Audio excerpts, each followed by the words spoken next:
जय श्री राम। मानसागरी ज्योतिष शास्त्र का एक अद्भुत ग्रंथ है और उसमें लिखा है, ग्रहा राज्यम प्रक्षन्ति ग्रहा राजम हरन्ति च ग्रहोर्बृहत्तमिदं सर्व तरलोक्यम सचराचरम।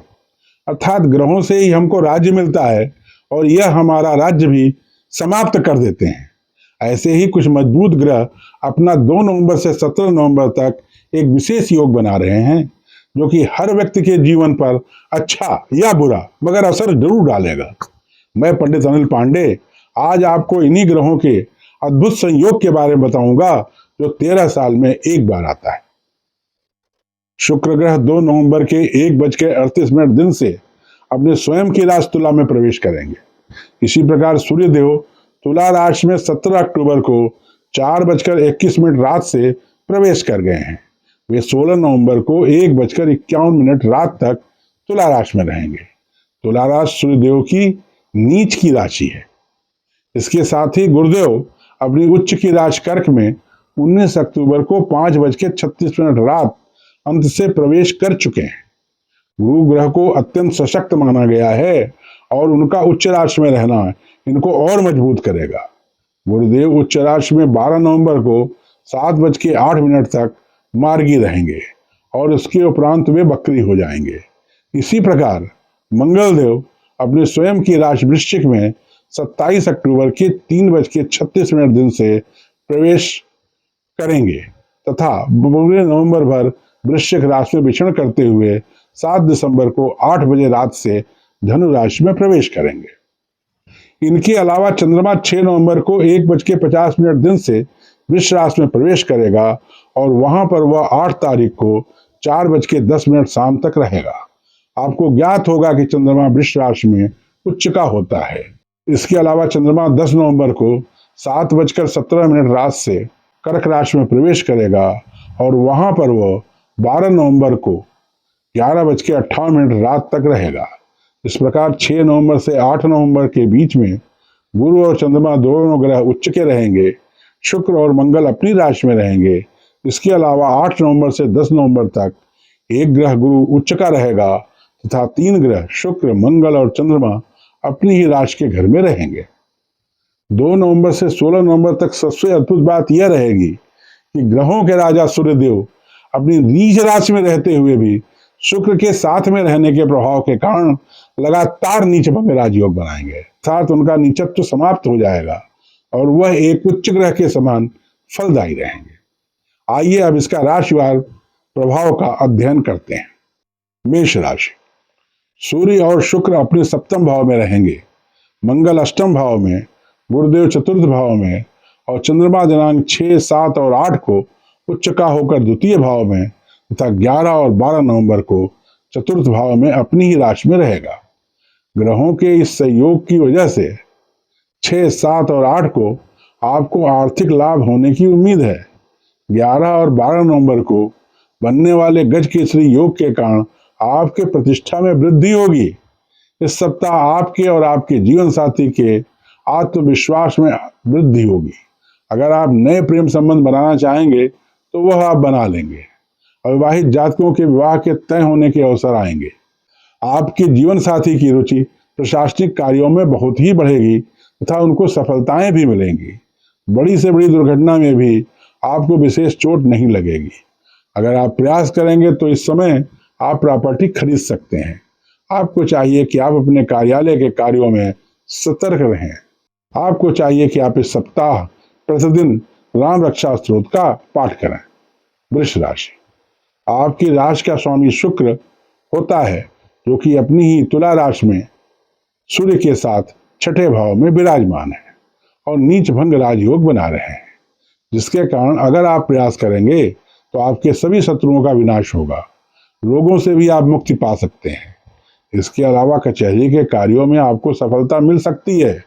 उच्च के गुरु के 3य भाव में होने के कारण आपका भाई बहनों के साथ संबंध अच्छा रहेगा, परंतु भाग्य का सहारा आपको कम मिल पाएगा। 6, 7 और 8 तारीख को आप सभी कार्यों में सफलता प्राप्त कर सकते हैं। इस अवधि में आपको चाहिए कि आप विष्णु सहस्त्र नाम का पाठ करें। मिथुन राशि।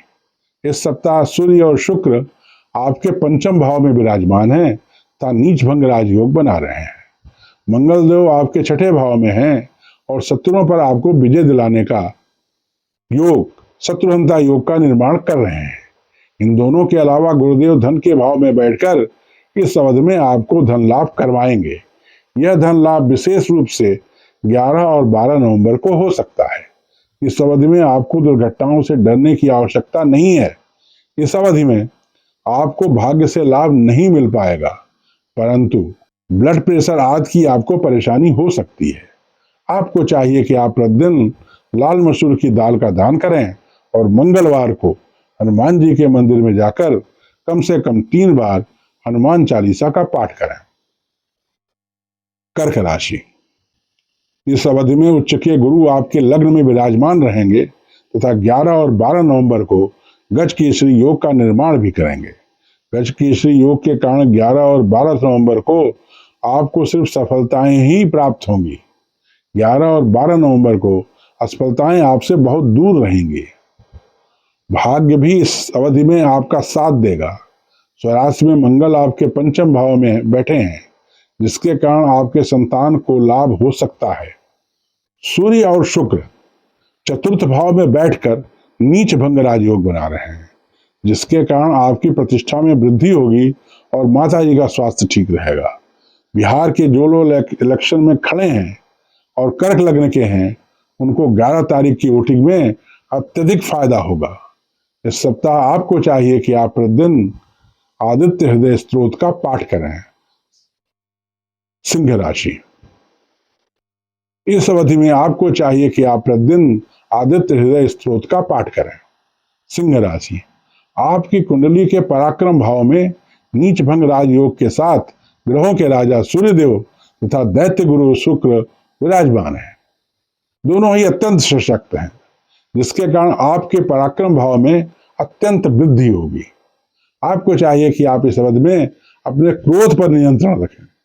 चतुर्थ भाव में बैठे स्वयं की राशि के मंगल देव और द्वादश भाव में बैठे गुरु के कारण इस अवधि में आप प्रॉपर्टी संबंधी खरीदारी कर सकते हैं। भाग्य से आपको थोड़ी बहुत मदद मिल सकती है।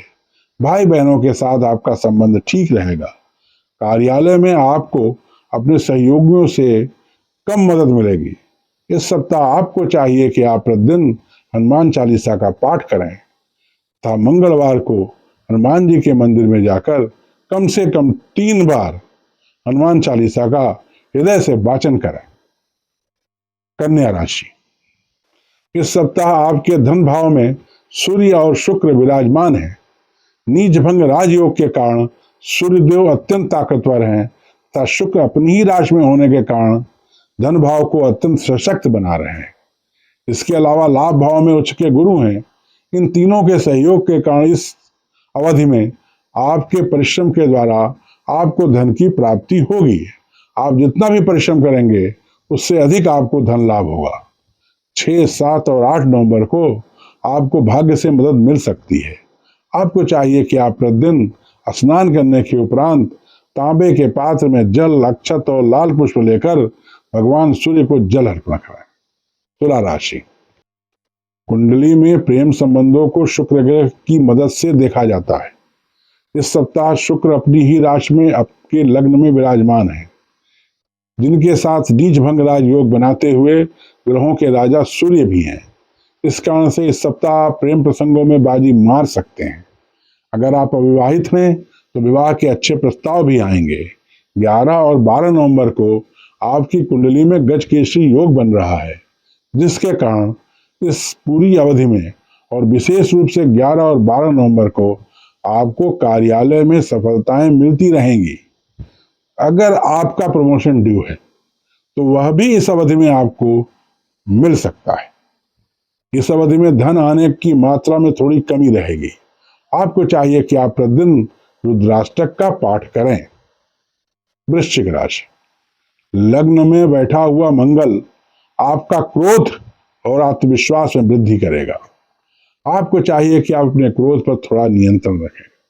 भाग्य से इस सप्ताह आपको काफी मदद मिलेगी। कचहरी के कार्यों में आप सफल रहेंगे। 6, 7 और 8 नवंबर को आपको जो भी कार्य करेंगे उनमें आप सफल रहेंगे। इस सप्ताह आपके लिए शेयर लेने का अच्छा अवसर है।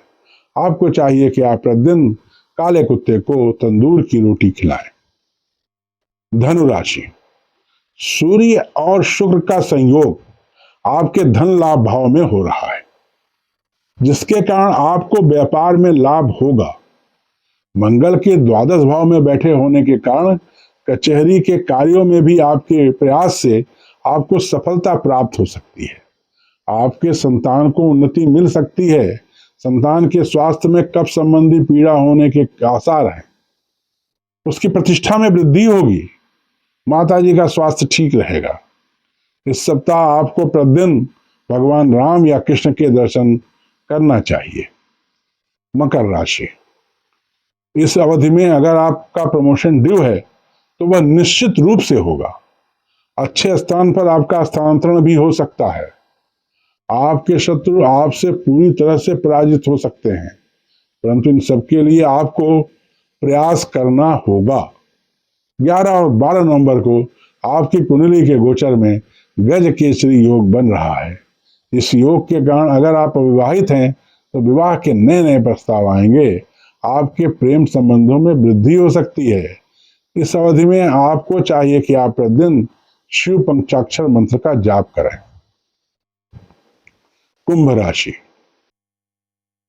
भाग्य से इस अवधि में आपको काफी लाभ प्राप्त हो सकता है।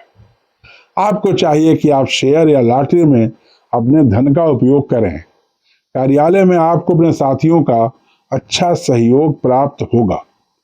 अगर आप पहले से पेट के रोगी हैं तो आपके पेट का रोग ठीक हो सकता है। आपके संतान को कष्ट हो सकता है।